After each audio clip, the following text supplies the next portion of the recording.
എല്ലാവർക്കും എൻ്റെ വീഡിയോയിലേക്ക് സ്വാഗതം. ഇന്ന് ഞാൻ ഉണ്ടാക്കാൻ പോകുന്നത് ഒരു ഇളനീര് കൊണ്ടുള്ളൊരു ജ്യൂസാണ് കേട്ടോ. പിന്നെ എൻ്റെ ചാനൽ ആദ്യമായിട്ട് കാണുന്നവരാണെങ്കിൽ ലൈക്ക് ചെയ്യുക, ഷെയർ ചെയ്യുക, സബ്സ്ക്രൈബ് ചെയ്യുക. ഇപ്പം എനിക്ക് 500 സബ്സ്ക്രൈബേഴ്സ് കഴിഞ്ഞിട്ടുണ്ട്. പിന്നെ എന്നെ എത്ര നാൾ സപ്പോർട്ട് ചെയ്ത എല്ലാവർക്കും നന്ദിയുണ്ട് കേട്ടോ. ഇതുപോലെ ഇനിയും എന്നെ സപ്പോർട്ട് ചെയ്യണം കേട്ടോ. ആദ്യം തന്നെ നമുക്ക് കുറച്ച് ചൈന ഗ്രാസ് കുറച്ച് വെള്ളത്തിൽ ഇട്ടേക്കാം കേട്ടോ. അതൊന്ന് കിടന്ന് മെൽറ്റാവട്ടെ കേട്ടോ. ഇതിലേക്ക് 1/2 ഗ്ലാസ് ഇളനീരിൻ്റെ വെള്ളം ഒഴിക്കാം കേട്ടോ.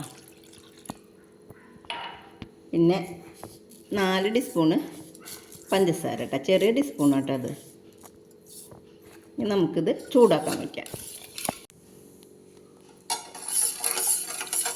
ഒന്ന് ചൂടാവട്ടെ കേട്ടോ. ഇത് മെൽറ്റായിട്ടുണ്ട് കേട്ടോ. അപ്പോൾ നമുക്കിത് ഓഫാക്കാം. നമുക്കൊരു പ്ലേറ്റിലേക്ക് ഇതിങ്ങനെ അരിച്ചു വയ്ക്കാം കേട്ടോ.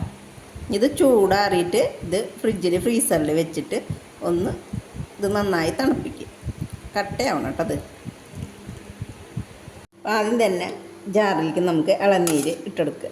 അധികം ഹാർഡായിട്ടുള്ളത് ഇടാൻ പാടില്ല കേട്ടോ, സോഫ്റ്റ് ആയിട്ടുള്ള ഭാഗങ്ങൾ ഇട്ടോളൂ കേട്ടോ. ഇനി ഇതിലേക്ക് മധുരത്തിന് ആവശ്യമായ പഞ്ചസാര ഇടാം. ഞാൻ തേന ഒഴിക്കുന്നവർക്ക് തേന ഒഴിക്കാം കേട്ടോ.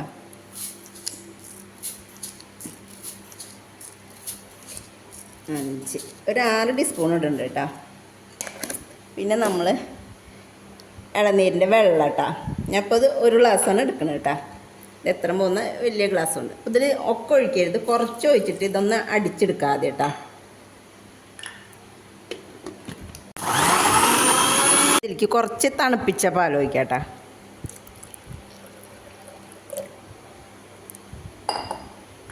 ഞാൻ അടിച്ചെടുക്കാം. ഇതിൻ്റെ വെള്ളം ഒഴിക്കാം കേട്ടോ. ബാക്കിയുള്ള ഇളനീരും വെള്ളം ഒഴിക്കുക. ബാക്കിയുള്ള പാലും കൂടി ഇതിൽ ഒഴിച്ചിട്ട് ഒന്നും കൂടി അടിച്ചെടുക്കാം കേട്ടോ. ഞാൻ നേരത്തെ ഫ്രിഡ്ജിൽ വെച്ചത് എടുത്തു. ഇനി ഇത് ചെറിയ ക്യൂബ്സുകളായിട്ട് ഇങ്ങനെ വെട്ടിയിട്ട് നമുക്ക് അതിലേക്ക് ഇടാം കേട്ടോ. അപ്പം ഞാൻ ഇത് ഒന്നും കൂടി കട്ടയാവേണ്ടതായിരുന്നു. ഞാൻ അപ്പോൾ ഇത് ബാഗ് എടുത്തു. ഇനി ഇത് നമുക്കിതിലേക്ക് ഇടാം കേട്ടോ.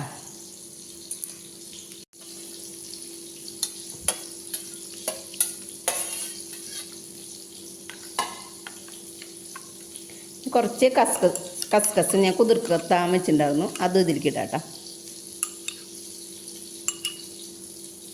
അപ്പോൾ ഞാൻ സെറ്റാക്കിയിട്ട് കേട്ടോ. ഇനി ഇതൊന്നും കൂടി തണുപ്പിച്ചിട്ട് നമുക്ക് കഴിക്കാം കേട്ടോ. അപ്പം നല്ല ടേസ്റ്റ് ഉണ്ടാവും കേട്ടോ.